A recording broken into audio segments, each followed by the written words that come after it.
오늘 여러분들과 한 1시간 20분 가까이 나눌 주제는 우리 교육의 미래와 자녀 교육이라는 주제를 가지고 진행하도록 하겠습니다. 아마 여러분들이 자녀 교육을 하면서 학생 수가 계속 줄고 있는데 아직도 대학 들어가는 게 생각보다 어렵고 또 대학 졸업해도 취업도 잘 안 되는데 왜 이렇게 아직도 대학 하느냐, 뭔가 이게 우리가 제대로 가고 있는 것 같지 않다 이런 생각을 많이 하죠, 그죠?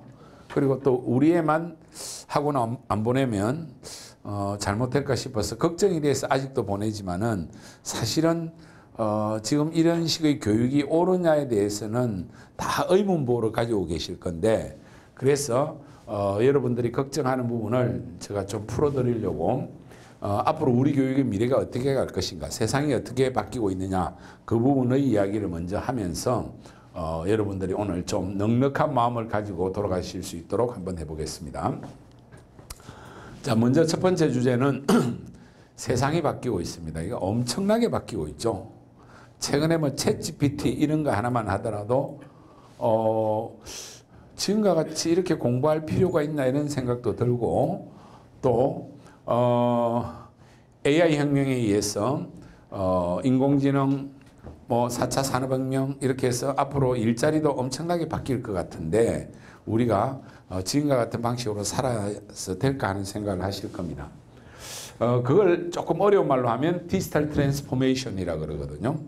디지털 대전환의 시대에 우리가 살고 있고, 이제는 옛날과 같이 평생 직장 이런 시대가 거의 끝났습니다.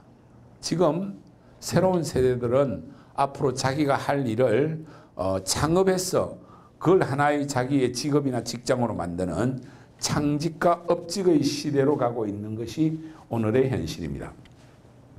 그럼 이 세상이 이렇게 확 바뀌는 데는 코로나가 상당히 결정적인 영향을 끼쳤죠. 여기 보면 코비드19라고 되어 있거든요. 코로나19. 코로나19를 가지고 우리가 이제는 시대 구분을 BCAD 이렇게 나눈 게 아니라 BCAC라고 나눌 정도로 코로나19를 기점으로 해서 그 이전의 시대와 그 이후의 시대는 확실하게 달라졌습니다. 한마디로 말하면 우리가 이렇게 만나서 하는 이런 현실 공간보다는 언택트 현실이 더 현실이 되는 그런 세상 속에 우리가 살고 있고, 그래서 이걸 한마디로 코로나19 언택트 뉴노멀의 시대가 열렸다. 말을 약간 어렵게 해서 죄송합니다만 흔히 많이 쓰는 말입니다. 코로나19 언택트에 의해서 새로운 어떤 기준의 시대가 열려서 디지털 트랜스포메이션이 가속화되고 있는 게 오늘의 현실입니다. 이렇게 해서 교육의 패러다임도 거기에 따라서 바뀌고 있습니다. 어떻게 바뀌고 있느냐 하면, 지금까지 우리 한국 사회가 다른 나라에 비해서 아주 빠른 속도로 산업화와 민주화를 성공했죠. 그걸 1970년부터 한 30년간 고도압축 성장을 하면서 우리가 왔는데, 그 과정이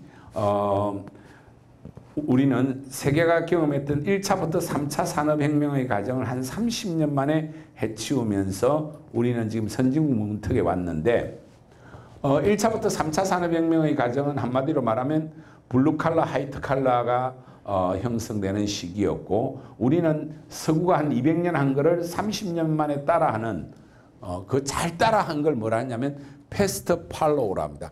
빨리 잘 따라간 사람들, 뭐 이런 뜻입니다. 그렇게 해서 우리나라가 세계적인 모범 국가가 된 건 사실이죠. 그런데 요 1차부터 3차 산업혁명의 세계의 과정은 표준화된 인재를 양성하는 평균적 교육이 강조되는 시대였고, 이 패스트 팔로우로서 우리가 잘 성공하기 위해서 정부 주도의 고도압축 성장을 했고, 경제는 대기업 중심의 그런 성장을 했죠. 그래서 한국의 교육은 한마디로 말하면 명문대를 진학해가지고 중산층으로 빨리 편입하는 거였죠. 그런데 세상은 지금 어떻게 바뀌고 있느냐면 4차 산업혁명의 시대, 이제는 화이트 칼라의 시대가 아니고 뉴 칼라. 요즘 보면 뭐 실리콘밸리에 갑자기 성공한 사람들 보면 이렇게 이런 컬러 안 입죠. 그냥 뭐 티 입고 나오고 그래서 앞으로는 뉴 컬러의 시대가 열린다. 그리고 인재도 어떤 인재가 필요하냐면 실무형 인재나 창의적 인재가 양성되는 그런 교육이 필요합니다. 우리가 지금 이렇게 못 가고 있는 게 문제지. 그리고 이제 우리나라는 선진국 따라가는 나라가 될 수는 없죠. 이미 우리는 거의 선진국에 다다랐고 이제 우리가 더 발전하려고 하면 어떻게 돼야 되냐면 퍼스트 무버가 돼야 됩니다. 무버라는 게 움직이는 사람들이라는 뜻이죠. 그래서 세계에서 가장 새로운 걸 먼저 하는 그런 사람이 있어야 대한민국이 앞으로 선진국에서 더 도약하고 발전할 수 있습니다.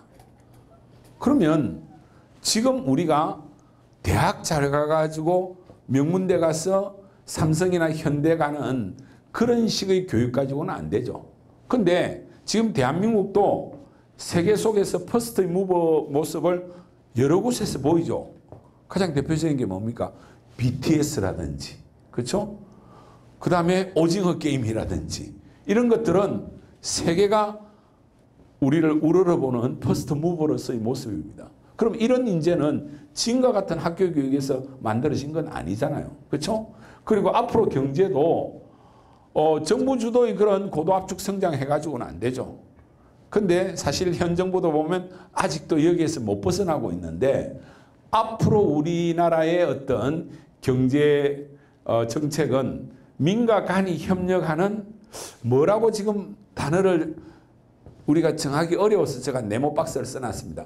민간의 어떤 협력하는 새로운 발전 모델의 국가 정책이 나와야 우리가 퍼스트 무버로서 세계에 우뚝 설 수 있고 이제는 대기업 중심의 경제 체제로 가지고는 안 된다. 그래서 새롭게 뜨는 게 젊은이들의 스타트업, 긱 이코노미. 긱 이코노미는 못 들어보셨죠? 이거 잠깐만 설명할게요. 뒤에서도 한 번 더 이야기할 건데 긱이라는 게 영어 단어 GIG입니다. 원래 긱이라는 단어 뜻은 뭐냐면 짧은 공연, 이례적 공연 뭐 이런 뜻인데 이게 지금은 경제학 용어가 됐습니다. 그러니까 짧게 3개월, 6개월, 뭐 길어도 1년 이렇게 어떤 특정한 일을 해서 고수익을 올리는 젊은이들이 엄청나게 많이 나타나고 있습니다. 이 젊은이들이 우리나라 GDP에서 어느 정도 하는 줄 압니까? 요즘 40조 정도 합니다. 연간. 어마어마한 거죠. 전 세계 GDP에서 전 세계 평균적으로 한 2%까지 전체 GDP 총생산에서 2%를 담당할 정도로 이 경제가 커지고 있는데 아마 여러분들은 잘 모를 건데요. 간혹 주위에서 보면 뭐 서울에 사는 사촌 뭐 아니면 뭐 오촌 조카가 뭐 이렇게 걔가 특별한 일을 하더라. 직장은 안 다니고 해외 직구를 대행해 주고 있더라. 해외 직구를 대행해 주는데 돈 엄청 버는 젊은이들 있어요. 우리가 해외에서 물건 사는데 직구하는데 생각보다 좀 어렵거든요. 근데 이런 걸 전문적으로 대행해 주는 친구들은 기간을 한 일주일 단축시켜 주고 가격을 한 10% 20% 싸게 해주는 거예요. 그리고 나머지는 자기가 다 가져가는데 한 3개월 정도 일하면 뭐 한 1억에서 2억 정도 이렇게 벌어요. 한 6개월에서 한 5억 10억 버는 애도 있어요. 말이 안 되죠. 그런 친구들이 꽤 있습니다. 또 어떤 친구도 있냐면 직장을 다니면서 주말에 원데이 클래스라 해서 하루 사람들을 싹 모아놓고 가르칩니다. 가르치는데 어떤 걸 가르치냐면 기업에서 기본적으로 많이 쓰는 엑셀 프로그램을 아주 짧은 기간에 완벽하게 잘 가르치는 사람들이 있어요. 그걸 인터넷상에서 가르치는 사람도 있고 이렇게 모아놓고 주말에 6시간 집중해가 완성시키는 거예요. 그렇게 완성시키는데 한 번에 20만 원을 받아요. 보통 20만 원을 받는데 몇 명 넣고 하느냐? 한 30명 정도 넣고 해요. 그러면 한 600 정도 되죠. 그러면 일요일은 한 2번 하고 이러면 토, 일 하는데 걔들이 한 2천만 원 벌어요. 그렇게 해서 자기 직장 소득보다 훨씬 큰 친구들도 있고 이런 식의 긱 경제가 상당히 빠르게 커갑니다. 그래서 앞으로 여러분들의 자녀나 손자, 손녀들이 뭔가 주물주물거리고 앉아 있는데 뭐 주말이나 밤늦게 뭔가 일하는 것 같은데 제가 소득이 엄청 많은 것 같아. 그래서 한 6개월 일하고 뭐 스페인이나 해외 한두 달 놀러 갔다 오고 저게 도대체 그런데 보니까 어느 날 외제차도 뽑고 뭐 이런 애들이 많이 나타납니다. 앞으로. 이 경제 규모가 세계 경제에서 2%를 차지하고 있고 우리나라에서 이미 40조 GDP를 형성하고 있는 그런 세상으로 바뀌고 있습니다. 그래서 앞으로 박정희식의 정부 주도의 우리 경제 구조가 이제는 완전히 바뀌어야 됩니다. 민간 협력의 새로운 발전 모델이 나와야 되고 대기업 중심에서 이런 경제들이 상당히 커간다. 그렇게 했을 때 지금과 같은 교육이 옳겠느냐 하는 이야기입니다. 옳지 않다는 게 일반적인 이야기입니다. 그래서 개인의 다양성과 창의성이 요구되는 교육 패러다임의 변화가 현재 진행 중이라고 보면 됩니다. 그래서 이런 이야기가 있습니다. 이 위에 이야기는 많이 들어봤을 건데 새로운 이야기부터 먼저 할게요. 네카라쿠베 당토의 세상이 열리고 있다. 들어보셨습니까? 네카라쿠베 당토의 세상이 열리고 있다. 저 보니까 뭔지는 알겠죠? 요즘 MZ세대들이 스카이 서승환이 중경외시 이 서열보다 더 높게 보는 서열이 내가 네이버를 다니고 있다. 이게 1등이에요. 카카오를 다니고 있다. 라임을 다니고 있다. 쿠팡을 다니고 있다. 배달의 민족, 당근마켓, 토스. 이게 뭡니까? 플랫폼 기업이죠. 여기에 자기가 소속되어 있다는 소속감을 더 높은 가치로 생각하는 새로운 세상이 열리고 있습니다. 물론 위에 있는 서연고 서승환이 중경외시 우리나라 10대, 11대 대학의 서열인데 이거 절대로 바뀌지는 않을 겁니다.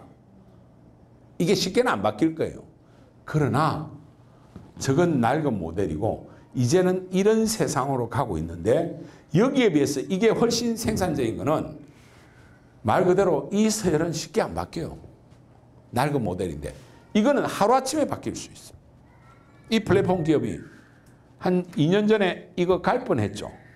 사고 크게 암치가지고 아직도 좀 약간 휘청거리고 있어요. 뭔가 여기에서 이거보다 더 혁신적인 플랫폼이 나오면 엎어질 겁니다. 네이버 같은 데도 엄청 지금 쫄고 있어요. 챗 GPT가 나오면서. 지금 검색이 이제는 챗 GPT는 말로 하는 거잖아요. 훨씬 편하잖아요. 그게 세상을 주도하면 이 검색 엔진을 중심으로 한 네이버의 어떤 지위가 한꺼번에 무너질 수도 있거든요. 그래서 세상이 이렇게 가는 게 훨씬 더 생산적이다. 그런데 우리 교육은 아직 이렇게 갈 수 있는 준비가 안 돼 있어요. 어떠냐? 교육의 현실을 이야기할 때 흔히 이 이야기를 많이 합니다. 19세기 교실에 20세기 선생님들이 어이없게 21세기 학생을 가르치고 있다. 그렇죠? 이게 딱 교육의 현실입니다. 학생은 이미 전혀 다른 21세기 학생인데 여기 선생님들도 일부 계실 것 같긴 한데 20세기 낡은 선생님들이 한 세기나 뒤진 선생님들이 새로운 세대를 가르친다는 게 참 어이없죠. 그거보다 더 어이없는 거는 교실이 전부 다 네모 반듯반듯해요. 그리고 칠판에서 쓰고 전달하는 이 교육은 앞으로 별 의미가 없어질 겁니다. 이제는 어떤 학생이 진짜 우수한 학생이냐. 지금까지 교육은 많은 지식을 넣어서 거기에 정확하게 답을 할 수 있는 학생. 그래서 점수가 잘 나오는 거잖아요. 그런데 웬만한 지식은 챗 GPT한테 물으면 다 알 수 있어 이제는. 답은 걔가 잘 알아. 그럼 누가 진짜 우수한 학생이 되느냐. 질문을 잘하는 학생. 아주 창의적이고 새로운 질문을 해서 정말 엄청난 지식이 쌓여있는 거기에서 아주 새롭고 멋진 답을 찾아내는 거. 그래서 질문을 잘하는 학생이 우수한 학생이 되는 그런 교육 시스템으로 바뀌어야 된다면 이런 19세기 교실에 20세기 선생님이 가르치면 안 되겠죠. 그래서 앞으로 교육은 어떻게 바뀔 거냐. 그건 뒤에서 제가 좀 말씀드릴게요. 이렇게 세상이 바뀌고 있다. 그리고 또 세상이 어떻게 바뀌고 있습니까? 직무가 급변하죠. 디지털 트랜스포메이션으로 일의 개념이 바뀌고 디지털 관련 일자리가 급부상하는데 이미 클라우스 슈밥 한 번씩 우리나라 종종 옵니다. 머리가 거의 앞에 싹 까져서 없는 분이고 스위스의 세계경제포럼 다보스 포럼 회장님 한 번씩 오시는데 뉴스에 한 번씩 나오거든요. 그분이 4차 산업을 제일 먼저 주창한 분이고 그분이 쓴 책 4차 산업혁명 2015년에 발간됐는데 아마 혹시 이 책은 간혹 가지고 계실 겁니다. 4차 산업혁명 딱 제목입니다. 그 책이 어디서 나왔냐면 저희 회사에서 나온 책입니다. 지금까지 한 40만 부 정도 팔렸는데 이 슈밥 회장이 이미 20년 안에 미국 직업의 50%가 사라질 것이다. 이런 이야기를 하니까 우리나라도 여기에 대해서 준비를 해서 이거 2017년에 발표한 자료인데 앞으로 AI가 직무를 대체하는 비율이 어떻게 되느냐. 전체 직종을 다 놓고 봤을 때 조금 많이 지났으니까 2020년 한 3년 돼가지고 여기에 41%라 했고 앞으로 2년 남았는데 전체 직종을 봤을 때 한 70%는 AI가 대체하고 사람들은 거기에서 탈락하고 새로운 일을 찾아야 될 것이라고 이야기를 합니다. 가장 대표적인 거 어떤 걸 예로 하나 들어볼까요? 판매직 같은 경우 캐시어 하는 분들이 상당히 많이 자동으로 바뀌고 있죠. 특히 미국 같으면 아마존고 들어보셨죠? 미국의 아마존 매장에 들어가면 그냥 물건 들고 집에 가면 자기 카드로 결제되어 있습니다. 아무도 캐시어에서 계산 안 합니다. 한 4, 5년 전인가? 지금은 저희 딸이 한국에 들어와 있습니다만은 그 당시에 맨하탄에서 활동을 하고 있었는데 얘가 좀 약간 별나가지고 아마존고를 가서 되게 장난을 쳐봤대요. 물건을 여기 있는 걸 저쪽으로 옮겨놓고 가지고 가는 듯 하다가 다시 갖다 놓고 다 몇 번 장난치고 막 딴 데 갖다 놓고 이러면 결제됐을까? 집에 와서 보니까 하나도 결제가 안 되더래요. 그만큼 이게 되게 정확하게 돌아가고 있거든요.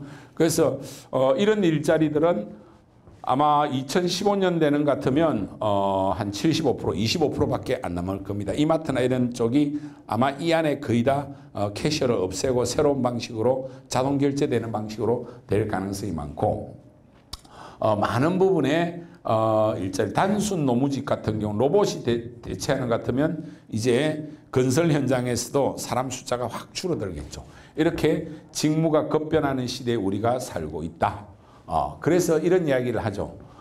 위기의 직종 8선, 유망 직종 10선 이렇게 했는데 고객 상담 이거 챗봇으로 지금 이미 많이 대체되고 있습니다.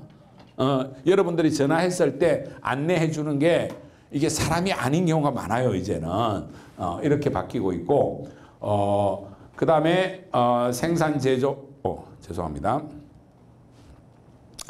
요런 단순 종사원들 치과기공사 제가 저걸 보면 참 마음이 아픈데요. 제가 예전에 학생을 많이 가르칠 때 진학 지도도 많이 했거든요. 그럴 때 가정형편이 좀 어려워가지고 4년제 대학을 경제적으로 못 가는 우수한 애들 중에 전문대 인기학과를 많이 보냈거든요. 안경 관련 학과, 치과 기공 이쪽에 많이 보냈어요. 그 당시에는 저희가 졸업하면 바로 취업이 됐거든요. 근데 저 치과 기공사들이 지금 거의 다 없어지고 있습니다. 3D 프린팅으로 다 바뀌고 있어요. 이런 식으로 어떤 위기의 직종들이 나타나고 있다. 번역. 이 부분은 상당히 고급 인력이잖아요. 예전에 명문대 나와가지고 또 특히 인문학이나 이런 쪽 하면 취업이 좀 잘 안 되면 영어든 불어든 독어든 번역해가지고 생활하는 분들이 많았거든요. 이게 번역 한 장에 돈이 그래도 꽤 한 10,000원, 20,000원 이렇게 됐는데 이제는 번역기 돌리고 또 여러 사람이 공동으로 해가지고 이 가격이 엄청나게 싸져 버렸어요. 그리고 웬만한 건 없어져 버리고. 그래서 이렇게 일자리들이 이렇게 변한다. 이런 것들이 대표적으로 위기의 직업이고, 유망 직종은 사물인터넷, 뭐 인공지능, 빅데이터 다 들어보셨죠. 가상현실, 3D 프린팅, 드론, 생명공학, 정보보호 전문가, 소프트웨어 개발자, 요즘 요게 뜨고 있죠. 로봇공학자. 요런 쪽이 앞으로 뜨는 직업이다. 그래서 우리 자녀가 미래에 어디로 가야 될까 하는 데 대해서는 이런 것들을 여러분들이 잘 알고 계셔야 된다. 이렇게 말씀드리겠습니다. 자, 그래서 직무가 급변하고 있는데 BTS가 저렇게 높은 가치가 될 거라고는 생각 못했죠. BTS의 기업 가치만 해도 13조가 됩니다. 어마어마하죠. 제가 노는 것이 생산이 되는 시대가 온다는 이야기를 한 15년 전부터 제가 했어요. 앞으로는 아무리 봐도 많은 것이 로봇이 대체하고 AI가 대체하면 인간은 할 일이 없어. 그럼 인간은 뭘 해야 되느냐? 잘 놀면 돈이 되는 세상이 오겠다. 이런 생각을 했거든요. 그걸 하게 한 계기가 뭐였냐면 슈퍼주니어의 신동이라는 친구 때문에 제가 그 생각을 하게 됐어요.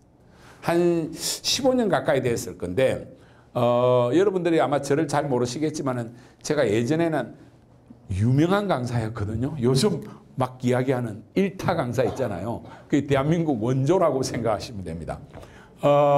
1997년부터 한 2004, 5년까지는 제가 이 한국 사교육계에서 전무후무한 일타 강사였습니다. 그러다 보니까 뭐 수익도 많았지만은 이 중고생들이 또 잘 듣는 라디오나 뭐 이런 데 제가 종종 출연을 했는데, 요즘도 우리 젊은 학생들이 그 프로를 잘 보는지 모르겠는데 MBC의 별이 빛나는 밤에 하면 오히려 연세 드신 분들은 학교 다닐 때, 저도 그거 듣고 학교 다녔던 사람인데 거기에 한동안 고정 출연을 조금 했거든요. 옥주연하고 이렇게 진행을 했는데 하루는 가니까 옥주연이 안 나왔어요. 뭐 다른 일이 있어가지고. 그래서 슈퍼주니어의 신동이 대신 진행을 하더라고요. 그래서 둘이서 진행을 했는데 끝나고 나서 이제 이 신동이라는 친구가 저한테 딱 끝나자마자 넙죽 엎드려서 큰절을 하더라고. 선생님, 그 당시 그 친구 말에 하면 졸라 유명한 사람이라면서요. 유명한 강사라면서요. 그러니까 그래서 무슨 소리 하시냐고. 당신이 스타인데 이러시면 안 된다고. 내가 안 그래도 오늘 우리 딸이 가면 옥주연 사인 받으러 오라 했는데 네가 대신 해달라 이렇게 했는데, 왜 그 친구가 그렇게 인사를 했냐면 그 친구가 94학번이 돼야 되는데 대학을 안 갔죠. 93년도에 수능을 대충 치고 자기는 춤만 치다가 이게 슈퍼주니어 됐다 그러더라고요. 그러면서 그날 뭐라고 이야기하냐면, 선생님 저는 저기 고양시 일산에 무슨 고등학교더라 무슨 고등학교를 나왔는데 저는 뭐 춤만 추고 놀았어요. 그러면서 저 수능 점수가 몇 점이냐면요 80점이에요 80점이에요 이러는 거예요. 와, 그 말이 저는 감동을 받았어요. 수능 개판친 점수를 당당하게 공개하잖아요. 이런 친구가 살아있는 친구예요. 자기 점수 좀 나쁘다고 내가 공부를 좀 못할 따름이지 딴 건 잘하잖아. 춤 잘 추잖아요. 근데 그 당시에 수능은 딱 한 번 200점 만점이 있었습니다. 그래서 내가 그 점수를 듣고 이 친구가 수능 첫 해 출신이구나. 대학으로 말하면 94학번이 돼야 되겠구나 하는 걸 알았는데, 그랬지만은 이 친구는 슈퍼주니어로서 엄청나게 떠버렸잖아요. 그 슈퍼주니어 소속사 SM 요거 만들었을 때 가치가 1조 9천인데 지금 이거보다 훨씬 많습니다. 요 슈퍼주니어 하나만 해도 그 당시에 1천억의 가치가 될 정도로 이렇게 잘 노는 것이 훨씬 더 경제적 가치가 되는 그런 시대가 옵니다. 이미 여러분들 주위에서도 경험하고 있을 거예요. 아마 여기 익산에도 그런 친구들 간혹 있을 건데, 어린애들 중에 유튜버에 50만 100만 되면요 수입이 월 1000만 원은 기본적으로 넘어갑니다. 회원수가. 우리 저기 손녀가 이상한 괴물 같은 거 막 주물고 뭘 만들어가 유튜브에 맨날 올리는데 얘 수입이 대단해. 몇 년 전에 지금 어린애가 너무 혹사당한다 해서 이걸 금지시켜놨는데 이 보람이라는 친구는 유명하죠. 얘가 월 수입 40억까지 찍었던 애입니다. 유튜브에. 노는 것을 잘 놀고 있으면 애가 좀 잘 놀고 뭔가 유튜브에 만들어 올라온 게 특이하고 창의성이 있다 이러면 MCN들이 딱 달려옵니다. 이 MCN이라는 게 유튜버 관리하는 회사들이거든요. 얘들이 딱 와서 우리하고 소속사 계약하자 해서 채널 하나 딱 만들어서 가입자 수가 한 100만 넘어가고 광고 붙으면요 최소 월 1,000만 원, 2,000만 원 나오는 겁니다. 근데 아마 연세 드신 어르신도 좀 와 계시는데 연세 드신 분들은 정치 유튜버 종종 보시죠. 그분들이 보수든 진보든 대부분 다 50만 100만 가지고 있거든요. 왜 그거 열심히 하시는 줄 압니까? 뭐 민주당 지지하기 위해서 아니면 윤석열 지지하기 위해서 그것도 있지만은 그거 하나 하면 웬만큼 월 1, 2천 수입이 나옵니다. 그런 분들이. 그럴 정도로 자기 좋아하는 거 가지고 이야기하고 떠들고 놀고 어린애들 놀고 이러면 그것이 엄청난 부가가치가 되는 그런 세상으로 이미 가고 있다. 세상이. 그리고 기존의 직업들은 어느 날 흔적도 없이 사라져버리고 AI가 대체하고 로봇이 대체하는 그래서 우리의 삶의 방식 자체를 바꿀 필요가 있다. 이런 생각이 드는 겁니다. 그리고 이렇게 디지털 대전환의 시대가 되면서 엄청나게 중요해진 게 뭡니까? 이거 다 돌아가게 하려면 소프트웨어 개발자가 엄청나게 많이 필요하거든요. 요즘 가장 몸값이 높은 게 뭐 여러분들은 의사만 생각하겠지만은 바로 소프트웨어 개발자들의 몸값이 스카웃 해가는데 몇 억씩 주고 데려옵니다. 저희도 기업에서 아주 우수한 사람을 데려오려고 하면. 그리고 웬만큼 수준이 되면 연봉이 다 1억은 넘어갑니다. 그래서 디지털 대전환의 시대에 일의 개념이 바뀌고 디지털 관련 일자리가 급부상하는데 이 소프트웨어 개발자의 기업에서의 수요가 엄청나게 초과 수요 상태에 있습니다. 그럼 공급이 못 따라간다는 거죠. 얼마나 못 따라가느냐? 향후에 우리나라가 25만 명이 부족합니다. 앞으로 한 5년 안에. 이게 왜 그러냐? 정책이 잘못됐어요. 소프트웨어 개발자를 대학에서 전공학과를 대폭 늘려야 되는데 우리나라는 대학에서 정원 한번 바꾸려면 온갖 규제를 교육부가 다 하고 있어요. 그래서 거의 못 늘어났어요. 예를 들면 서울대 컴퓨터공학과 정원 10% 늘리는데 5년 걸렸어요. 근데 미국은 실리콘밸리에서 혁명이 일어나는 거 보고 그 근처 대학들이 정원을 막 10배씩 늘려버린 거예요. 그러니까 일자리가 만들어지고 거기에 충분한 공급이 되다 보니까 돌아가는데 우리나라가 IT 최대 강국 그건 옛날 이야기입니다. 소프트웨어 개발자가 지금 얼마나 딸리느냐. 25만 명이 딸린다. 그래서 지금 정부 계획이 이렇습니다. 2001년을 기준으로 해서 2025년까지 직업계 고등학교 전문대 대학까지 다 해서 만들어낼 수 있는 게 11만 명밖에 배출 못합니다. 5년 동안. 그럼 모자라는 것을 우리가 지금 온갖 수를 써도 한 20만 명 정도인데 매년 한 4만 정도가 부족하다. 그러니까 우리 애가 만약에 컴퓨터 언어에 뛰어나고 이런 소프트웨어 개발 쪽에 능력이 뛰어나다면 대학 안 가도 됩니다. 이거 정말 뛰어난 애들은 기업에서 다 알거든요. 그 애들은 우선 채용합니다.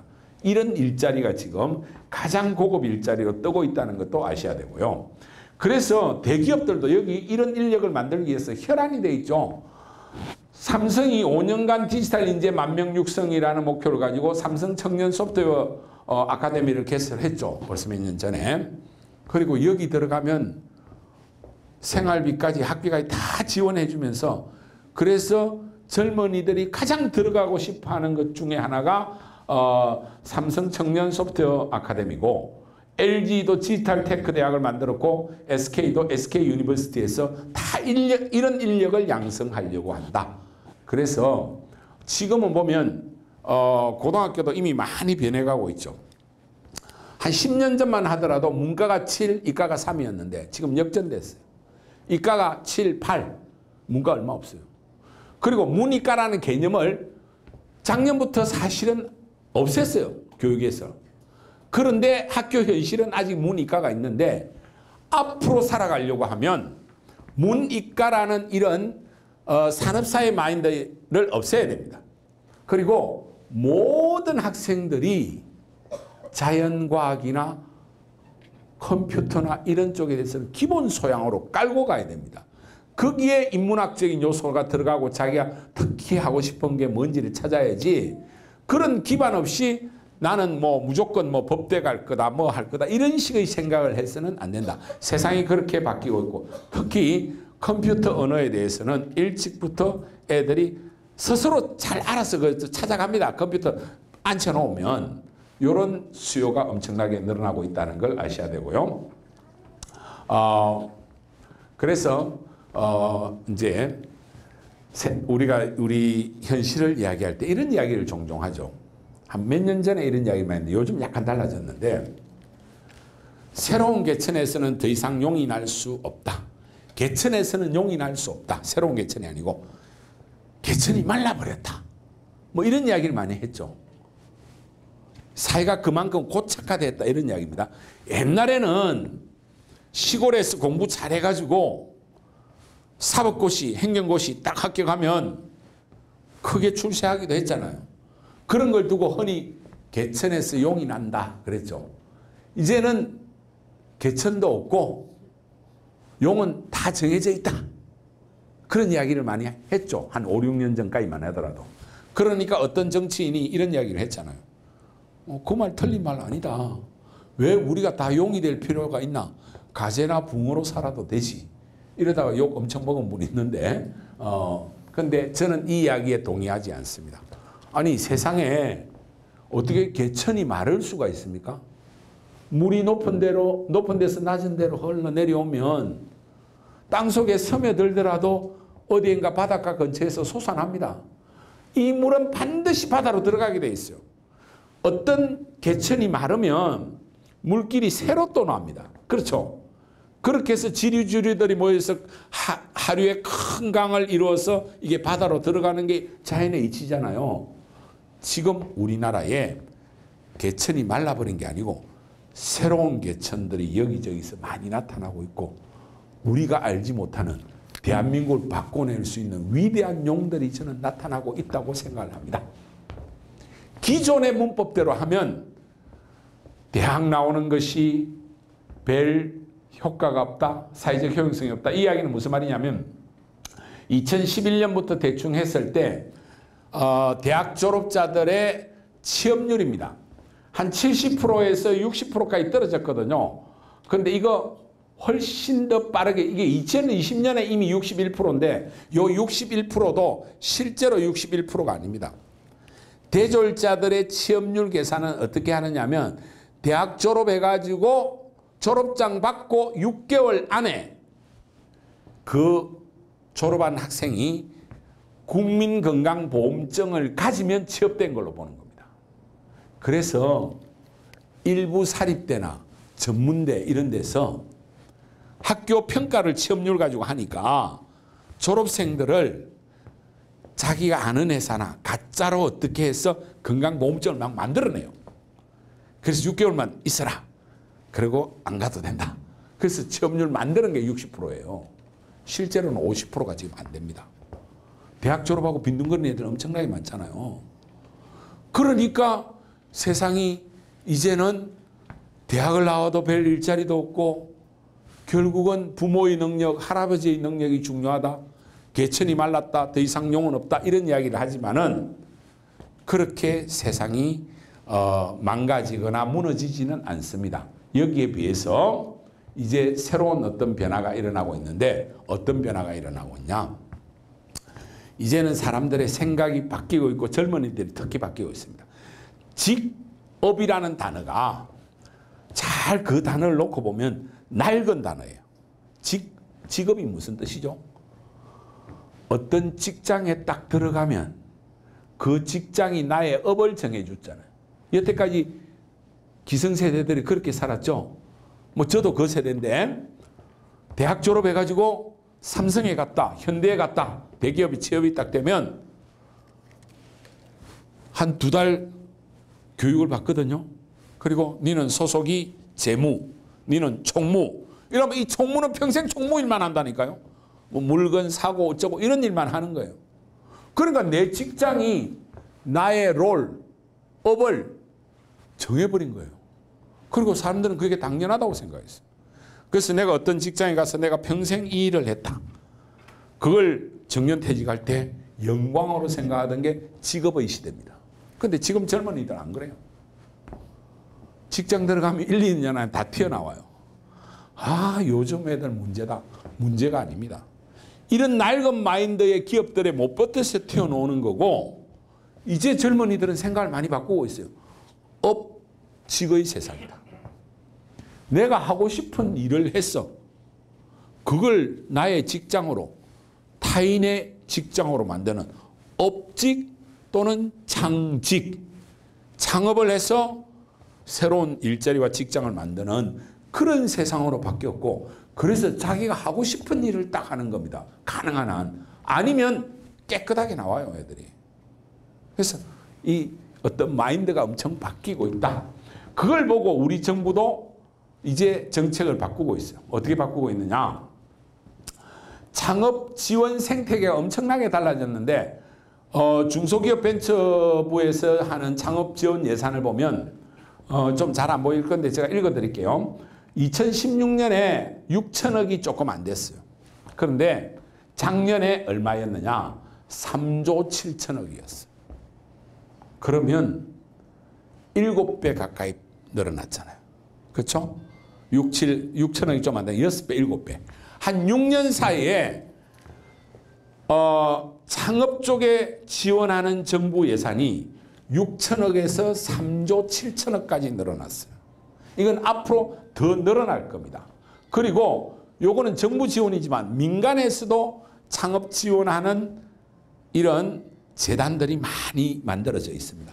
저도 제 개인 사재를 털어서 한 300억짜리 재단을 하나 만들어서 청년 창업을 지원하고 있는 그 윤민재단이라는 게 있습니다. 이럴 정도로 창업 생태계가 엄청나게 달라지고 있고, 여기는 아까 전에 제가 기경제 이야기한 거를 세계적인 어떤 그 유명한 맥킨지 보고서를 제가 여기다 써놨는데 2025년에 전 세계 GDP의 2%까지 올라갈 거다. 우리나라가 GDP가 지금 한 2,000조 정도 되거든요.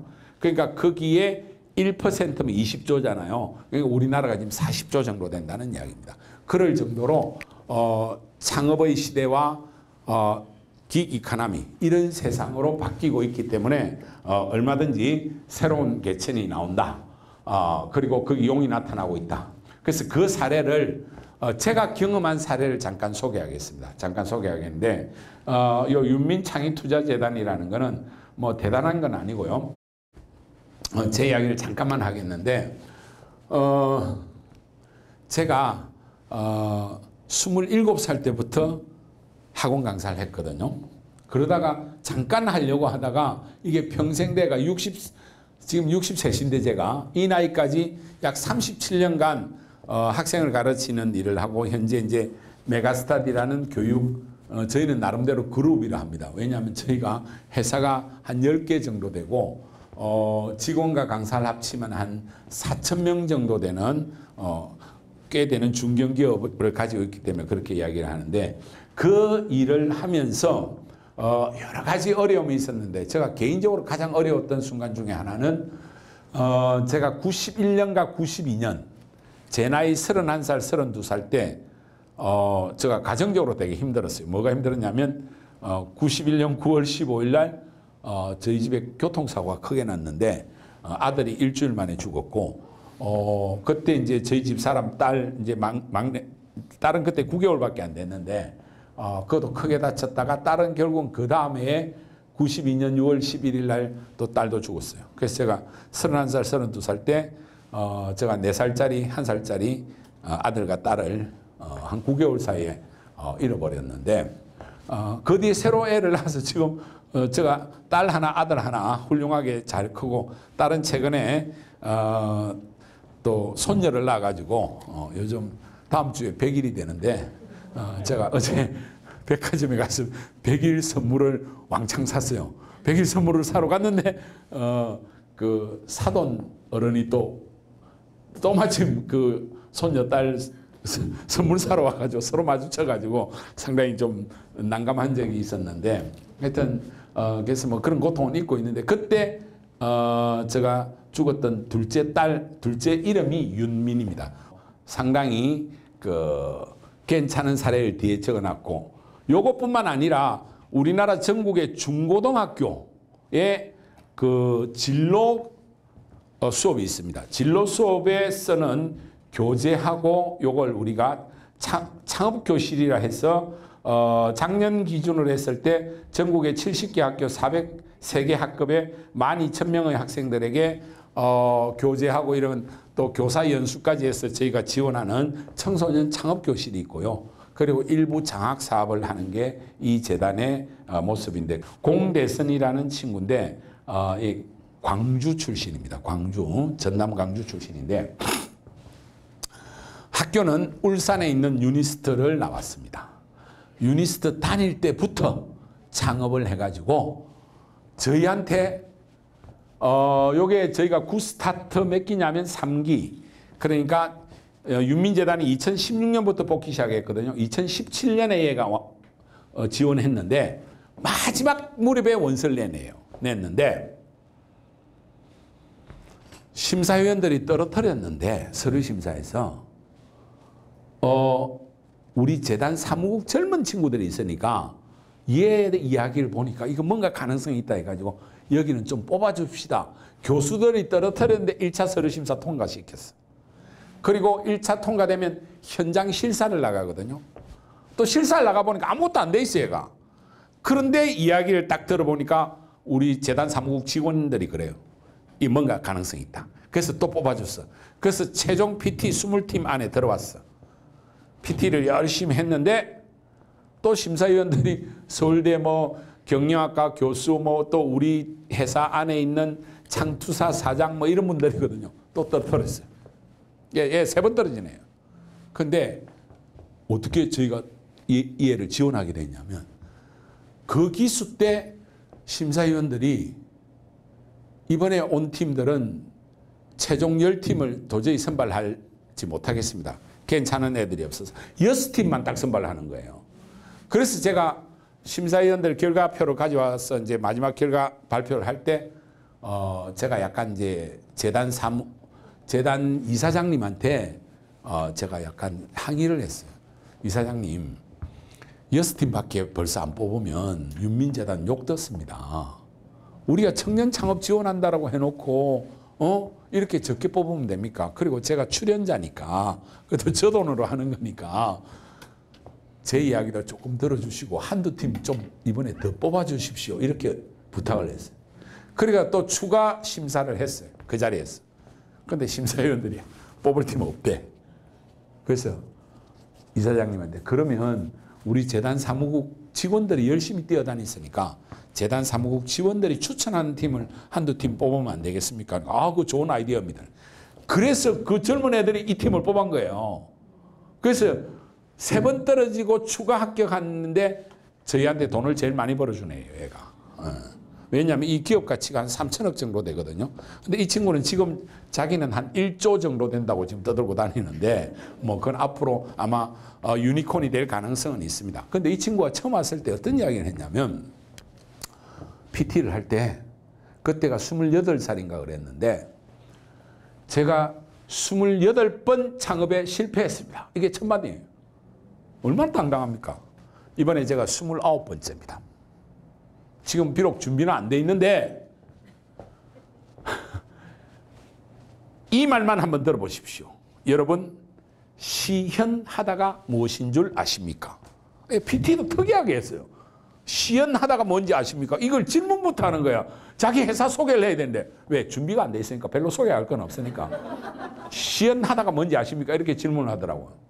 시연하다가 뭔지 아시는 분 손 들어보십시오. 이러시면 안 되는데 뭐죠? 사진작가. 어떻게 아세요? 근데 이거 현장에서 물어보면 아는 분들이 거의 없는데 시연하다라는 뜻이 이게 2017년에 이미 무슨 뜻이냐면요. 김시연이라는 사진작가로부터 명함 사진을 찍는다는 뜻이 돼버렸어요. 그 당시에. 우리가 뭘 시연하다 보여준다 이게 아니고요. 김시연이라는 유명한 사진작가가 있어요. 자기는 이 사진작가와 함께 첫 클래스를 시작합니다. 그래서 우리는 반드시 성공합니다. 이게 공대선의 이야기였어요. 근데 그 김시연이라는 사람 되게 유명하잖아요. 새로운 사진관 모델의 기업을 만들어가 지금 오늘 네이버에 나중에 찾아보세요. 시연하다 하면 이제는 기업 명칭이에요. 그 아무도 모르는 걸 막 던져서 그 작가가 어느 정도냐. 김시연으로부터 명함 사진 찍으려고 하면 6개월, 1년 기다려야 돼요. 김시연이 하는 20명 원데이 클래스는 1초 만에 마감돼요. 그럴 정도의 스타 강사를 데리고 하기 때문에 자기는 성공한다. 그게 클래스 101의 첫 PT였어요. 발상이 다른 젊은이들이 곳곳에 나타납니다. 그리고 뉴빌리티, 얘는 더한 놈입니다. 지금 나이 26살밖에 안 됐어요. 저거 만들었을 때 25세인데 얘는 공대선보다 한 기수 앞섰는데 대학교 1학년대로 우르르 왔어요. 보니까 다 연대 애들이야. 얘는 천문지질학과인가 그렇고 뭐 경영학과 이렇게가 한 6명인가 8명 딱 와가지고 PT를 하는데 요 놈이 이제 천문기상학과인가 거기에 요 친구가 갑자기 이름이 잘 기억이 안 나는데 유명한데 뉴빌리티 이상민이라는 친구가 대학교 1학년짜리가 딱 발표를 하는데 기세가 있어요. 기백이 있어요. 그래서 막 질문들을 하면서도 심사위원들이 저도 이제 심사위원회에 들어가거든요. 대학교 1학년들이 뭘 하겠냐 이런 식으로 이제 질문하는데 생각보다 애들이 당당하더라고요. 그래서 제가 어떤 질문을 했냐면 그래서 우리 이상민 대표는 이 사업 해가지고 크게 성공하면 학교는 어떻게 할 거예요? 그러니까 때려치울 거예요. 딱 그러더라고요. 그래서 내가 때려치우는 거는 괜찮은데 나중에 더 크게 성공해가 한 50살 정도 돼가 복적하면 돼요. 대학 복적은 생각보다 쉬우니까 그 50살에서 한 60살 됐을 때 대학원 마치세요 하니까 그런 게 있습니까? 막 그러더라고요. 그래가지고 이제 이 친구들은 특별히 뽑아줬어. 되게 어린애니까. 그래서 기업 가치를 낮게 평가해가지고 저희가 10% 지분 투자를 하는데 6억 평가를 해서 저희는 최소한 기업 가치를 10억 이상 평가해 주거든요. 무조건 여기 선발되면. 그러니까 저희한테 스타트업이 많이 오려고 합니다. 무조건 그 정도 평가를 해주니까. 그래서 그래서 우리가 3천만 원만 투자를 해줬는데 이 친구한테 처음에는 뭐 하려고 했냐면 게임 잘하는 밴드를 만들어 가지고 새로운 촉각을 하나 더 하면 게임을 빨리 죽일 수 있다. 컴퓨터 게임 잘하는 뭔가 장치를 만들려고 했어요. 그래서 열심히 하다가 시제품까지 나왔는데 양산에 들어갔는가 했는데 어느 날 다 사라져 버렸어. 저거들끼리 싸워가지고. 그러니까 많은 분들이 역시 어린애들을 투자하는 건 아니야. 이랬는데 보름 뒤에 찾아왔어요. 얘가. 회장님, 제가 어린은 지키겠습니다. 나머지 놈들 다 갔는데 지 친구하고 딱 둘이서 새로 피봇해가지고 새로운 사업을 하겠습니다. 돈도 구해왔습니다. 어디서 구했는데 하니까 만도 기계 있죠. 그 냉장고 만드는 그 김치 냉장고. 거기 회장님 찾아가서 돈을 조금 저희가 또 추가로 받아가지고 그 로봇 만들겠습니다. 그러다가 요새는 엄청 떠내잖아요. KT 디지코 광고하는 그 로봇 있죠. 그 ESI에서 만드는 겁니다. 그리고 올 초에 삼성전자에서 이 기업을 2천억 사가겠다 했는데 얘가 안 판다. 우린 세계 1등 하는 게 목표다. 그렇게 해서 저한테도 지분 좀 팔아라 했다가 또 그렇게 일부는 팔게 했는데 또 무산됐습니다. 계속 뭔가 더 큰 걸 꿈꾸는 포버스 잡지 표지 모델이 나올 정도의 대단한 인물입니다. 그리고 그 다음에는 작년에 있었던 일인데 이건 저희가 고등학생들한테 투자한 겁니다. 혹시 이 친구 아십니까? 김혜민 아시는 분 손 들어보세요. 저 아시는 분인데 옷 갈아입고 멋부리는 애인데 제가 팔로워가 700만 명입니다. 그 다음에 상정태라는 애가 굿즈 만들어가지고 이미 고등학교 1학년 때 6천만 원 벌어내요. 이런 애들이 고등학교 2, 3학년 때 회사를 만들어서 지금 틴스튜디오라는 티네이저 커머스 플랫폼이 지금 돌아가고 있습니다. 세상은 이렇게 바뀌고 있다는 걸 제가 길게 이야기를 했는데 이렇게 이야기를 쭉 하면 여러분들이 우선 어떤 생각이 들죠? 걱정이 되죠. 근데 여러분들이 이런 세상이 바뀌고 있다면 놀랍구나 하면서도 걱정도 되죠. 솔직히. 우리 아무것도 안 하고 있는 것 같으니까. 근데 제가 드린 말은 걱정하지 마십시오.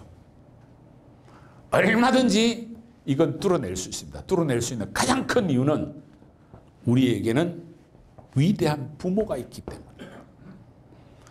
저는 창원 촌놈이거든요. 익산여기보다 훨씬 촌의 출신입니다.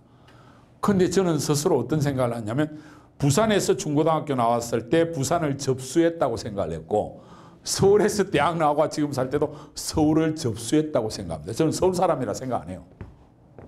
저는 창원 촌놈이라 생각해요.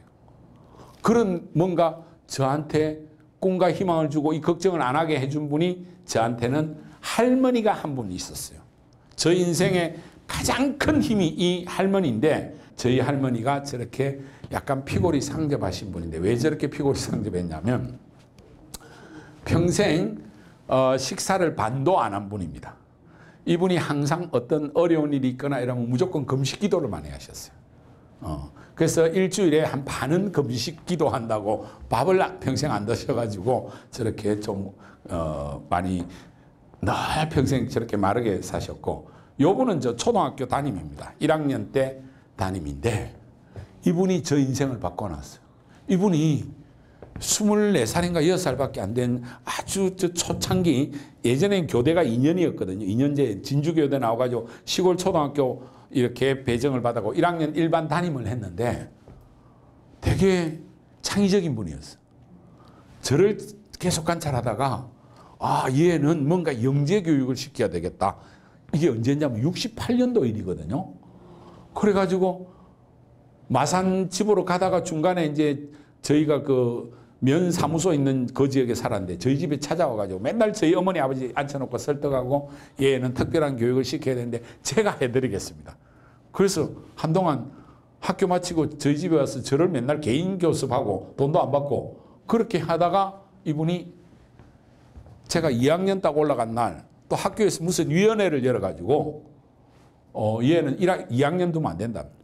빨리 교육을 조기 교육 시켜야 된다. 그래서 저를 위한 월반 위원회를 열어가지고 제가 초등학교 그때 결론이 4학년으로 올라가라 그랬는데 그럼 2학년이 4학년 가면 너무 점프가 심하잖아요. 그래서 저희 아버지가 그거는 애가 체력적으로 안 되니까 그럼 한 칸만 올라가자. 이렇게 해서 제가 초등학교 2학년을 안 하고 저는 5년 만에 졸업을 했거든요. 그런데 이 선생님 때문인데 그런데 이 선생님이 그렇게 만들어주고 나서 저는 그 월반에 대한 부담도 있었지만은 어디 나가면 시골이지만은 다 그 다음 날부터 다 쟤라는 거야. 손짓을 하는 거야. 쟤가 천재야. 쟤가 이번에 월반에 내야. 동네 사람. 이 자긍심과 자부심이 엄청나게 올라가면서 저는 평생 실패도 많이 했는데 실패한 건 기억이 없어요. 그냥 나는 뭐든지 잘할 수 있다라는 엄청난 자신감을 어릴 때 심어준. 그래서 어떤 면에서는 한 사람의 어떤 성장, 이 교육 과정은 결국 누가 키를 쥐고 있느냐 하면 가정의 부모님, 할아버지, 할머니, 그리고 선생님이 키를 쥐고 있습니다. 아무리 앞으로 AI 인공지능 혁명이 오고 그런 교실이 열린다 하더라도 선생님을 학생을 바꿔놓을 수 있습니다. 부모님만이 한 사람을 제대로 만들 수 있다. 그래서 걱정하지 말라는 말씀을 드렸고 특히 걱정하지 말라는 제가 말씀을 드린 거는 저 이제 어릴 때 사진 좀 넣어놨는데요. 그런데 어릴 때부터 조금 총기가 있었던 것 같아요. 이렇게 보면 이게 저게 한 65년, 4년 이럴 때 사진이거든요. 되게 가난한 시절인데 그래도 지금 생각을 해보면 어머니가 이 아들에 대해서 나름 엄청 열정을 가진 것 같아요. 옷차림이 꽤 괜찮잖아요. 이거 64년도 사진이라고 생각을 한번 해보십시오. 그리고 이제 아버지하고 찍은 사진이기도 하고, 요거는 그냥 우리 집에서 대충 찍다 보니까 예, 제가 중학교 1학년 때고, 요거 막내가 그때 태어나가 2살 때인데, 이렇게 해서 저희 할머니, 어머니 이렇게 6남매입니다. 6남매인데 이 6남매를 훌륭하게 키운 것은 우리 할머니라고 생각하는데, 제가 68년도에 그 당시에는 학교 1학기 때는 글자도 안 가르쳤거든요. 2학기 딱 되니까 글자도 가르치고 뭐 더하기도 하고 이래 했는데, 그러다가 10월 중간쯤에 일제고사를 보더라니까요. 그때 초등학교 1학년도 저희는 시험 봤어요. 그 다음에부터 없어졌는데, 그래서 그 아까 그 여선생님이 차선옥 선생님인데 지금도 저하고 카톡 주고받은 앞에 넣어놓은 거죠. 근데 그 선생님이 어린이 여러분 10월 뭐 20일인가 그때 일제고사를 봅니다. 지금까지 배운 거를 일제히 다 보기 때문에 일제고사입니다. 근데 어렵게 안 나오고 배운 범위에서 나옵니다. 했는데 우리 반 애들이 전부 다 어휴 무서워 뭐 걱정돼. 85명의 콩나물 시루 교실의 애들이 전부 다 걱정된. 옛날에 85명이었어요. 제가 초등학교 3학년 때는 93번까지 있었어요. 우린 그런 시절을 살았습니다. 여기 어르신들 그렇죠, 그죠? 예. 진짜입니다. 그런데 그 시험이라는 게 초등학교 1학년도 겁나고 걱정되는데, 그래서 저는 수업 마치고 바로 집에 뛰어가가지고 가방 던져놓고 딱 제일 먼저 만나는 사람이 할머니거든요. 아버지 어머니 워낙 바쁘시니까. 할머니 큰일 났어. 일제고사를 본대. 그런데 우리 할머니가 글자를 몰라요. 뭐? 일제고사? 일제시대가 딱 떠올랐겠지, 할머니는. 아니, 지금까지 배운 걸 가지고 일제히 다 시험을 본대. 10월 20일인가 언제. 그러니까 우리 할머니가 어떻게 하셨냐면, 그래서 할머니 큰일 났어. 겁나. 이러니까 걱정하지 말라. 딱 저보고 그러더라고요. 그러고 어떻게 했냐. 걱정하지 말라 하시고 딱 그 순간부터 3일 금식을 한 거예요. 우리 집안의 장손이 첫 시험을 보는데 잘 보게 해 주시옵소서. 금식기도 한 이틀 넘어가면요, 우리 할머니는 물도 안 마시는 금식기도를 평생 하셨거든요. 입에 태가 끼고 어머니가 할머니 금식기도 하는 모양이다. 그 왜 그러시냐 물어봤겠죠. 네 시험 본다고 한단다. 그렇게 시작한 금식기도가 중간 기말을 해서 제 막내가, 얘가 제하고 11살 차인데 얘 대학 들어갈 때까지 20년 동안 중간 기말에 보통 3일이나 일주일 금식 기도를 한 보름 내지 한 달 전에 하셔요. 그럼 어떻게 됩니까? 중간고사 시그널이야. 야, 너가 곧 중간고사다? 할머니가 먼저 금식 기도를 하셔. 그럼 우리는 알아가지고 공부하는 거예요. 이거 최고의 공부 방법입니다. 결국 오늘 여러분들이 오신 게 디지털 트랜스포메이션 뭐 이런 이야기보다도 어떻게 하면 성적 올라갈까 그 생각 때문에 많이 오셨죠? 저 만나러 온 게. 그럼 저를 만나면 안 되고요. 저희 할머니를 만나면 됩니다. 중간고사 한 달 전에 어머니들 금식 기도하십시오. 다이어트도 되고 따님 성적도 올라갑니다. 그렇게 해서 저희 시골에 경남 창원군 동면 용잡리 215번 5-5번지가 저희 집이거든요. 거기에 지금 서랍을 친 건물을 하나 만들어가 서랍 위에 올라가려고 이렇게 사다리, 이게 사다리입니다. 사다리 앞에서 우리가 사진을 찍었는데, 저희가 6남매가 다 명문대를 나왔습니다. 제가 서울대를 나왔고, 요 바로 밑에 여동생이 숙대에 나왔고, 그 다음에 요 여동생은 서울대 나와서 지금 현재 서울대 교수로 있고, 그 다음에 요 친구는 연대전자공학과 나와서 메가스터디 교육대표이사입니다. 그리고 요 친구는 장신대 신학과 나와서 목사입니다. 목사인데 노동운동하는 목사고요. 아마 이 친구 때문에 제가 노동운동을 했다고 좌파로 이렇게 알려져 있는데 저는 노동운동한 사람 아닙니다. 그리고 요 막내는 이대 사학과를 나와서 현재 메가스터디 대표이사로 있고, 이 친구도 예전에 노동운동을 했던 노동인보 기자 출신입니다. 저희 집은 스펙트럼이 좌우가 많습니다. 이 남동생은 상당히 거구에 가깝고, 이쪽은 극자에 좀 가깝고 그렇습니다. 근데 하여튼 6남매가 시골 출신이지만은 서울의 명문대를 나올 수 있었던 이유는 첫 번째는 유전자가 좋았겠죠. 공부에는 유전자가 제일 중요합니다. 근데 공부 유전자가 아닌 분은 그냥 안 하는 게 사실 더 좋아요. 이거 연구 결과입니다. 그런데 그걸 뛰어넘을 수 있는 게 부모님의 희생과 헌신입니다. 그래서 이 시골 출신들도 이렇게 창원 촌놈도 부산과 서울을 접수할 수 있듯이 익산은 뭐 창원보다 훨씬 저는 군이거든 면단이거든요. 서울을 접수할 수 있을 거라고 저는 생각합니다. 그리고 저 어릴 때의 사진이 얼마나 제가 이제 월반하고 나니까 제 동년배보다 키 차이가 이렇게 났어요. 근본 동력이 어디 있었느냐 하는 걸 제가 좀 소개하면서 우리 자녀들도 얼마든지 이렇게 하면 다시 한번 개천에 물이 흐르게 하고 거기에서 용으로 솟구칠 수 있다고 저는 믿기 때문에 이야기를 드리고 싶은데요. 이렇게 하실 필요가 있다. 저는 back to the basic. 결국 인생은 근본에 충실한 겁니다. 근본으로 돌아가자. 제가 경영학자 중에 제일 좋아하는 경영학자가 누구냐면 빌 프리트크리그라는 분인데 이분이 세계적인 기업 500대 기업을 조사를 해보니까 큰 기업들은 그 기업의 철학이 분명하더라. 그래서 큰 비즈니스는 기술에서 나오는 것이 아니라 철학에서 나온다. 저는 이걸 자기 나름의 어떤 종교나 이런 게 있으면 신앙에서 나온다라고 저는 생각합니다.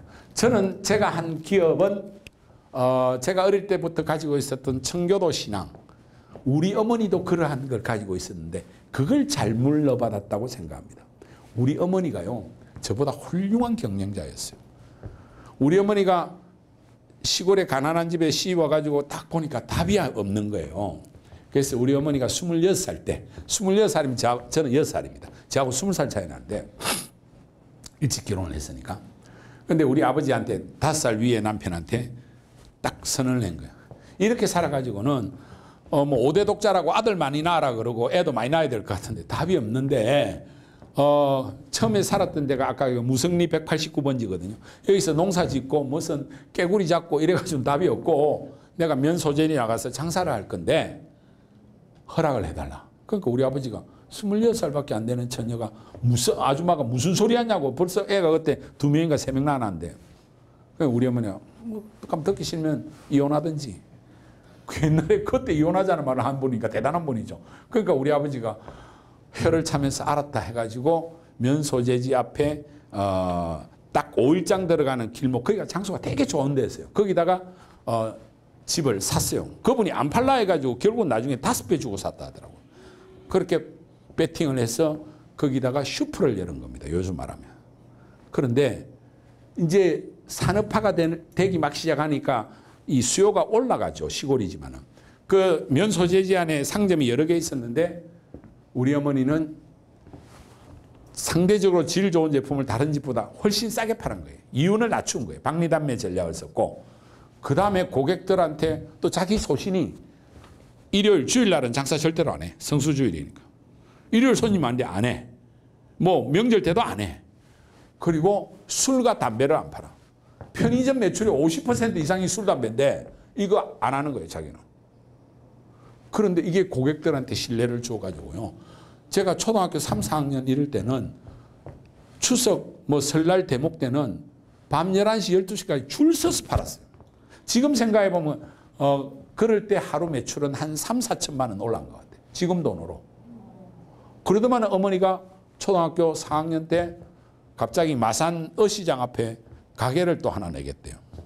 그래서 뭐 하는지 내가 따라가 보니까 가죽잠바 맞춤집을 했어요. 그 왜 가죽잠바 맞춤집을 했냐면 1970년에 마산의 수출 자유지역이 처음 들었었거든요. 우리나라 최초 수출 자유지역입니다. 거기에 시골 노동자들이 와서 일본 기업들이 많이 들어와 있는데 조립하고 뭐 이런 것들을 전자조립하고 옷 만들고 하는데 직장생활을 하는데 예전에는 옷을 다 맞추어 입었거든요. 그러니까 겨울에 속옷 입고 일하니까 힘드니까 거기 있는 직장인들의 로망이 가죽 잠바 하나 맞추어 입는 거예요. 그걸 딱 보고 우리 어머니가 3개월 겨울 장사만 했는데 저한테 젊을 때 항상 하신 이야기가 제가 돈 좀 벌고 할 때 니는 아직 멀었다. 내가 옛날에 어시장 앞에서 가죽 잠바 할 때는 한 달에 마산에 집 한 채씩 샀다. 그러더만은 이분이 나중에는 진주 순천까지 지점을 내더라고요. 그러더니 70년에 시작했는데 74년에 딱 접어버렸어요. 모든 걸. 그때는 왜 그만하시는데요? 내가 중학교 6학년 때니까. 막 그만할 때 됐다 이러더라고요. 그거 말을 안 하셔. 근데 지금 내가 분석을 해보니까 74년에 SS 패션이 나왔어요. 삼성에서. 대기업의 기성품이 나오니까 거의 털 잠바가 나오는데 가죽 잠바가 게임이 됩니까? 싹 적더라고요. 어떤 그런 요소들을 제가 그러면 어머니가 가지고 있는 어떤 청교도적인 가치에 따른 어떤 경영 원칙과 그 다음에 사업가로서의 DNA 이런 것들을 제가 물려받았는데 그 속에 들어있는 가장 기본이 뭐냐면 철학이고 가치인 겁니다. 그래서 결국은 한 사람의 인생에 있어서 중요한 거는 어떻게 살 거냐가 중요합니다. 무엇을 할 거냐 하는 것보다는 how to live가 what to do보다 저는 중요하다. 근데 요즘 젊은이들이 어떤 인생의 부등식을 가지면 저는 인생의 방정식도 중요하지만은 부등식이 더 중요하다고 생각합니다. 사람들은 다 답을 빨리 내는 방정식 찾으려고 하는데 어쩌면 우리는 가치의 우선순위가 필요한데 요즘 젊은이들은 이런 부등식을 많이 가지고 있거든요. 성공이 1번이고 일이 2번이고 어떻게 살 거냐는 3번이야. 나는 이러이러한 성공을 하기 위해서 어떤 펀드 매니저가 돼야 돼. 아니야, 나는 의사가 돼야 돼. 그렇게 돈을 왕창 벌어가지고 나는 페라리도 타고 뭐 이렇게 살 거다. 부등식을 거꾸로 가지고 있는데요. 그 부등식은 틀린 부등식이고 성공도 못합니다. 저는 어떤 면에서는 인생의 부등식은 이럴 필요가 있다. 어떻게 살 것인가. 이게 1번이고 거기에 합당한 자기 일을 찾으면 됩니다. 그리고 인생은 누구나 성공하는 거 아니잖아요. 그리고 인생은 결국은 가장 위대한 성공은 마지막 죽는 순간에 자기만이 아는 거 아니겠습니까? 내 인생 잘 살았다. 내 인생 나름대로 뜻있다. 그 자기만이 아는 거지. 성공을 객관적, 통념적으로 돈 얼마 벌었는 것만 가지고 보는 것은 낮은 수준의 이야기 아니겠습니까? 그래서 저는 우리 삶을 이런 부등식을 가지고 봐야 되고 어쩌면 이러한 철학과 신앙에서 저는 사업을 했다고 볼 수 있고요. 요 이야기까지 하려면 시간이 너무 오버되기 때문에 요거는 유튜브에 있는데요. 한번 여러분들이 참조해 주시면 좋겠는데 제 이야기 중에 이야기가 나옵니다. 제가 고등학교 2학년 때 이제 사춘기가 한참 돼가 여자친구 안 사귀면 도저히 못 살 것 같아가 여자친구를 사귀었는데 처음 딱 만나고 나니까 가슴이 터질 것 같은데 한 이틀 동안 공부가 안 되는 2, 3일 동안. 그래서 고등학교 2학년 10월 달에 내린 결론이 내가 그녀를 좋아하는 것하고 내가 공부하는 걸 일치시키자. 내 존재가 두 개가 갈등하는 거죠. 나는 공부한다, 고로 나는 존재한다 하고 나는 너를 좋아한다, 고로 존재한다. 이 두 개의 갈등을 하나로 합치기 위해서 제가 고등학교 2학년 10월 달에 내린 결론이 공부하는 것이 곧 그녀를 좋아하는 것이 되게 하자 해서 어떤 결단을 했냐면 하루에 모나미 153 볼펜 한 자루씩 쓰기로 했어요. 이거 8시간 반 동안 계속 써야 돼요. 이걸 써가지고 빈 껍질 60개를 크리스마스 이브 때 그녀한테 선물하면 감동할 거라 생각했어요. 아니, 창의적이지 않습니까? 약간 이런 게 있어야 되는데 애들이. 그래서 제가 60개를 다 빈 껍질을 포장해가지고 두 번째 만남에서 한 5분 이야기하고 딱 내놨어요. 내가 너를 위한 특별한 크리스마스 선물이다. 열어봐라. 했더만은 이 학생이 인상이 일그러지면서 5분 만에 저희는 끝나버렸어요. 얘 아마 인생에서 제일 후회하고 있을 거예요. 그 순간에. 그죠? 그렇게 해서 저는 고등학교 2학년 겨울방학 들어가면서 엄청나게 충격을 받았어요. 그때 여자한테 처음 차이고 그 풋내기 사랑인데 그걸 헤어나지 못해가 2달 동안 뭐 했는 줄 압니까? 교회 심령대부흥회를 따라다녔어요. 좀 약간 특이하죠. 그러다가 제가 고등학교 3학년 딱 올라갈 때 목사가 돼야 되겠다 했는데 제가 목사가 안 되고 아까 여동생 둘이 목사가 돼. 서울대 그 교수하고 있는 여동생도 신학 전공까지 해가 걔도 목사이기도 합니다. 그 친구는. 그래서 2명이 목사가 되고 저는 완전히 좀 사이비가 돼버렸는데 그런데 이 일이 어떻게 벌어지냐면요. 이게 아까 그게 1977년 일이거든요. 제가 1987년에 처음 학생을 가르쳤다 그랬죠. 그때 가르쳤던 애가 목포여고 9의 동창회 회장님 딸을 가르쳤어요. 반에서 20등 하던 애가 중간고사에 10등하고 기말고사 8월 달에 반에서 2등, 전교에서 15등, 15개 반, 딴 반에 가면 1등이에요. 얘가 저를 만나서 인생을 바꾼 것처럼 나는 얘 때문에 인생을 바꾼 거야. 이렇게 성적이 올라가니까 얘 때문에 막 제가 줄줄이 사탕 이 아파트를 내려오면서 막 가르치는 그런 유명 강사가 됐고, 얘는 그 뒤에 대학 졸업하고 행정고시를 차석으로 합격해서 지금 세종시에서 근무하고 있습니다. 두 사람의 인생이 바뀐 계기 중에 하나가 요 전교 2등으로 올라갈 때 여름방학 때 제가 기말고사 끝을 여름방학 끝날 때 봤거든요. 그 여름방학 딱 들어갈 때 제가 특별한 숙제를 하나 내줬어요. 뭘 내줬을 것 같습니까?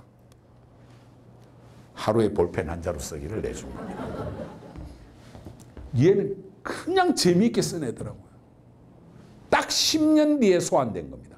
제가 고등학교 2학년 때 풋내기 사랑 때 그 순수함이 그대로 저는 살아났다고 보는데, 그래서 저는 어쩔 수 없이 이제 이 길을, 학원 강사의 길을 걸어왔고, 뭐 91년 9월 15일은 아까 제가 사고 난 이야기고, 이 이천구상은 제가 한번 학생을 가르치는 데서 대중 강의로 전환했던 계기가 됐던 구상입니다. 경기도 이천 가서 한 구상이라서 이천구상이라는데, 이천에 특별히 간 이유는 저희 집에서 가까운 온천이 있는 지역이기도 하지만은 2000년 이후에 어떻게 살 거냐는 고민 때문에 일부러 이천이라는 땅을 간 겁니다.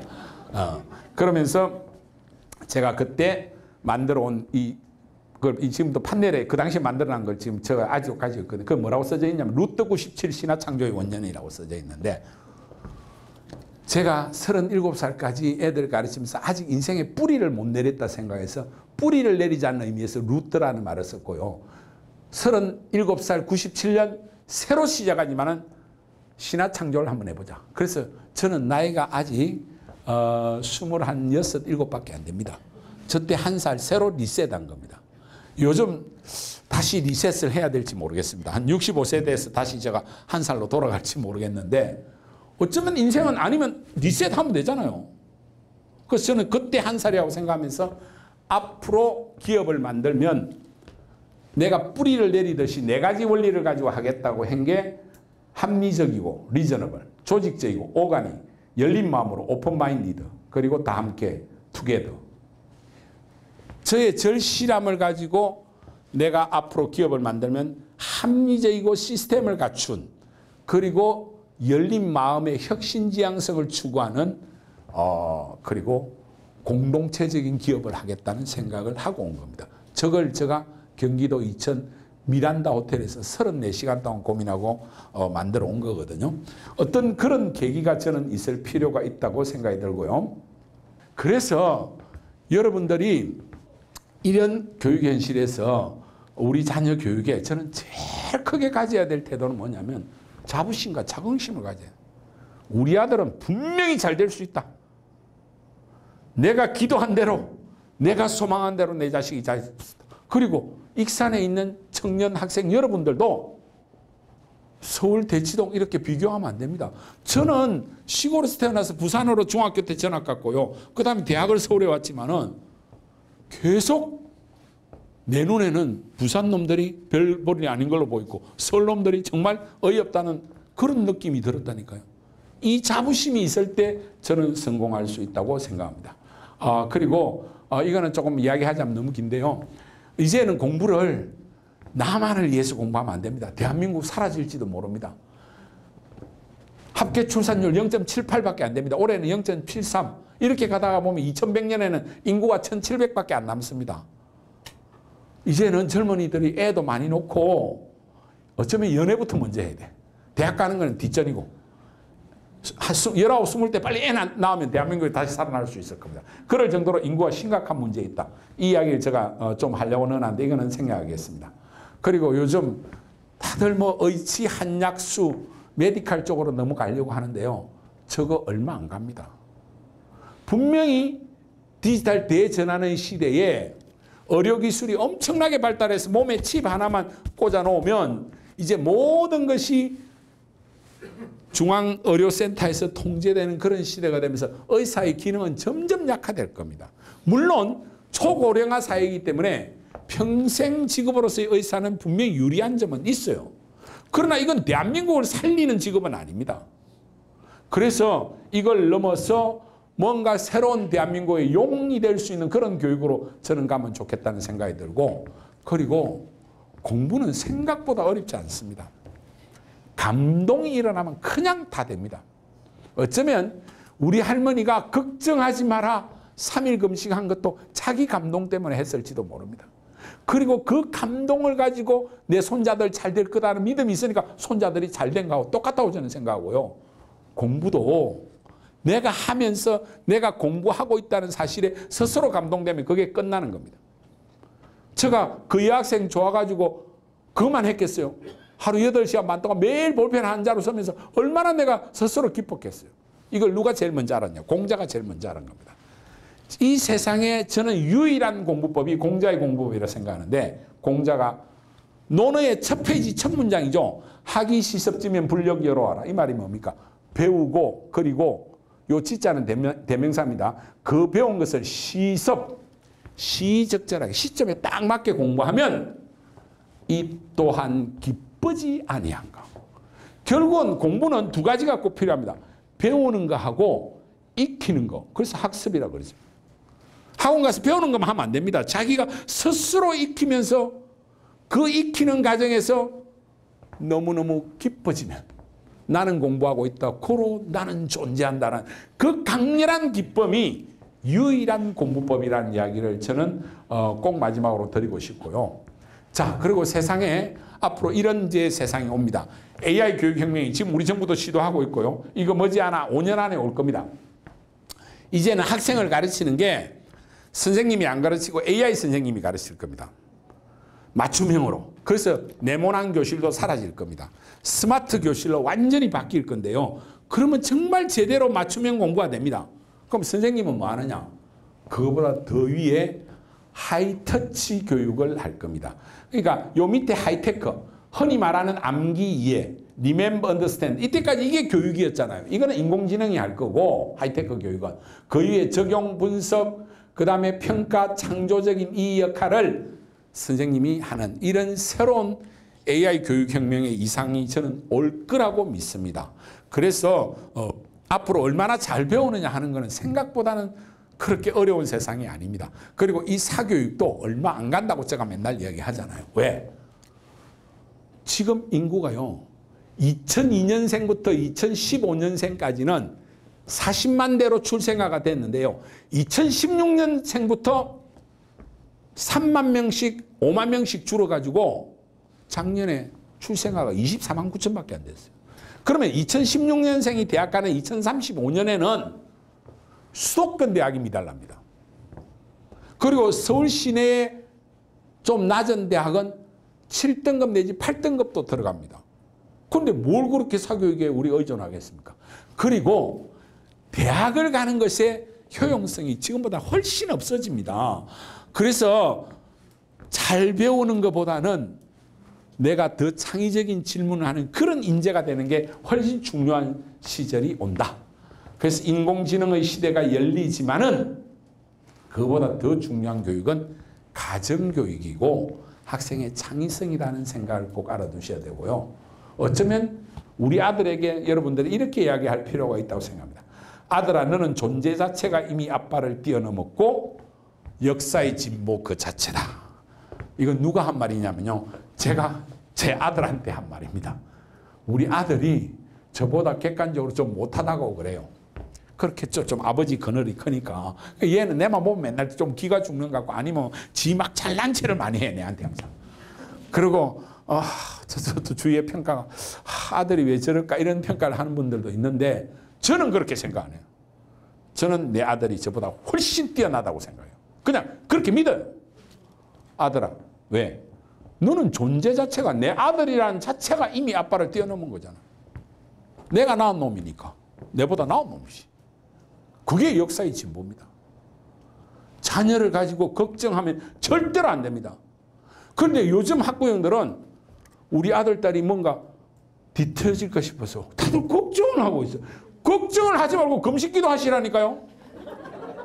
우리 할머니가 내가 떨고 있으니까 걱정하지 마라. 바로 금식기도 했잖아요. 아니, 이거 정말 위대한 겁니다. 부모님이 내 아들, 딸을 쳐다보는 눈이 왜 니는 이렇게 학원을 보냈는데 성적이 안 올라가노? 요렇게 쳐다보면요. 이미 그 아들을, 그 딸은 망합니다.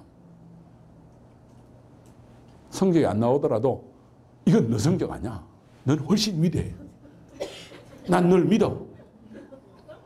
너는 엄마 아빠보다 훨씬 훌륭한 사람이야. 그걸 계속 이야기를 하셔야 돼요. 그 믿음을 놓치시면 절대로 안 된다. 이게 교육의 본질입니다. 그게 역사의 진보고요.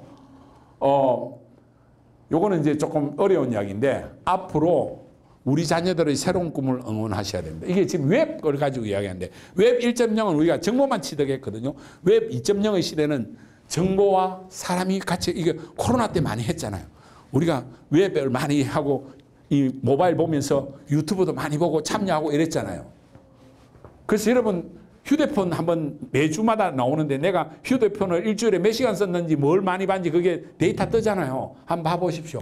보통 젊은 친구들은 하루에 5시간에서 한 10시간 정도 휴대폰 보고 있어요. 그렇죠? 그렇죠? 저도 한 서너 시간 보고 있더라니까요. 저 뒤에 어르신은 얼마나 보고 계시는지. 그런데 그러면 우리가 웹이나 모바일에 사는 시간이 더 많잖아요. 젊은 세대들은 하루에 12시간 이상 거기서 산다니까요.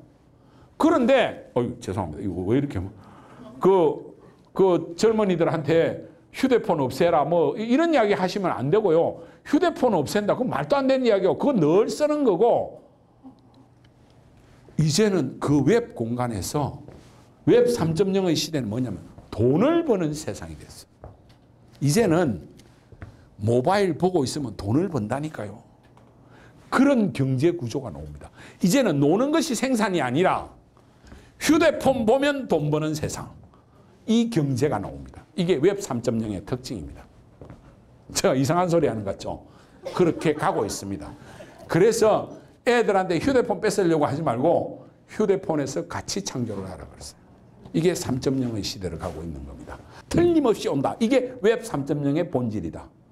그 플랫폼을 만드는 주자는 세계를 석권할 수 있는 그런 세상이 옵니다. 세상은 완전히 바뀌어가고 있다는 생각을 해주시고요. 마지막으로 제가 당부드리겠습니다. 시간을 많이 초과했으니까 끝까지 제가 다 하고 가겠습니다. 이렇게 하시면 됩니다. 어버이는 어버이답게, 학생은 학생답게 살면 됩니다. 이게 사실 누가 한 이야기냐면 공자가 한 이야기를 제가 벤치마킹인데요. 이 공자가 이런 이야기 했거든요. 군군 신신 부부자자라. 임금은 임금답게, 신하는 신하답게, 아버지는 아버지답게, 자식은 자식답게 되면 이상사회가 온다. 대동사회가 된다는데 이거는요. 동양에서만 한 게 아니고 서양의 플라톤도 똑같은 이야기였습니다. 플라톤의 사주덕에 의해서 바로 이성, 머리의 지혜와 가슴의 용기와 절제의 이 균형이 그의 사주덕의 주된 덕인 정입니다. 그래서 각각 역할을 하면 지혜로운 자가 정치를 하고 용기 있는 자가 전쟁을 담당하고 절제의 덕을 가진 사람이 생산계급이 돼서 이들이 조화롭게 되면 이상사회가 온다. 한 인간의 4가지 덕이 균형을 이룬 것처럼. 그럼 한 가정에서 아버지는 아버지답게, 어머니는 어머니답게, 아들은 아들답게, 딸은 딸답게 자기 역할을 다하면 모든 문제가 저는 해결될 거라고 생각합니다. 그리고 요거는 이제 제가 성경 말씀을 좀 넣어놨는데 요거는 이제 일반적인 이야기 아니니까 생각하고요. 마지막으로 제가 드리고 싶은 이야기는 착하게 살면 됩니다. 저는 미래 사회의 가장 훌륭한 인재는 도덕성을 갖춘 착하게 사는 사람, 순수하게 사는 사람이 결국은 성공하는 세상이 옵니다. 이제는 왜 산업화하고 초기에는 스킬이 뛰어난 사람인지 모르지만 이제 그런 것들은 다 AI 로봇이 하고 결국은 이 인간 세상을 이끌어가는 데는 누가 결국은 지지받겠습니까? 기업도 도덕성이 있고 순수한 그런 기업이 지지받고 한 사람의 삶도 마찬가지입니다. 어쩌면 제가 그래도 메가스타디를 만들 수 있었던 거는 순수하거나 순진함이 있었어요. 고등학교 2학년 때 그냥 여학생 좋아하는 거를 지금 공부해야지 여학생 좋아하면 안 돼. 정신적으로 딱 카트도 할 수 있어요. 의지는 좀 약했는데. 근데 난 여학생 안 사귀면 미칠 것 같아. 그래서 사귀었어요. 근데 이 문제를 해결하기 위해서 볼펜 한 자루 써서 얼마나 진짜 순수하게 그녀한테 바쳤는데 그녀가 몰랐을 따름이죠. 그게 10년 뒤에 다시 한 학생을 통해서 그것이 복원되고 그 에너지가 저는 메가스터디가 됐다라고 생각하거든요. 그래서 여러분들이 순수하시기를 바란다. 착하게 사는 것이 미래 경쟁력이라는 생각을 하고 공부도 순수함이고 영원한 자기 감동이라는 이야기를 마치면서 오늘 강연을 마치겠습니다. 감사합니다.